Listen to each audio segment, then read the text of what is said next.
So what'd you guys build today? What we have right here is a sleeper of some sorts, basically, inside this awesome Corsair case that Jax will talk about here in a minute. But we have some really high-end hardware in there. We have the i5 13600KF, which is a 14-core, 20-threaded processor. We have an RTX 3070. We have an Asus TUF Z790 Plus DDR4 Wi-Fi board with a Corsair MP600 500GB NVMe Gen 4 SSD, and also Corsair Vengeance RGB Pro 32GB at 3200 megahertz.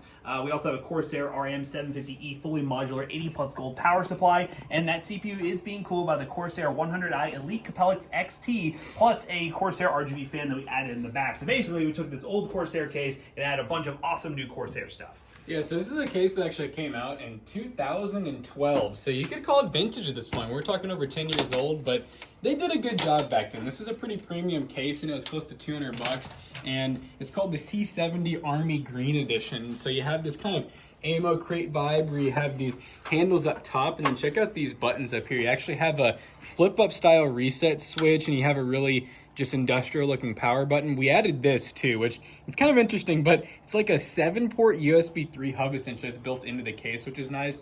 You do still have all of your drive bays and everything. It does still have an optical drive in case you want to, throw in some DVDs or something.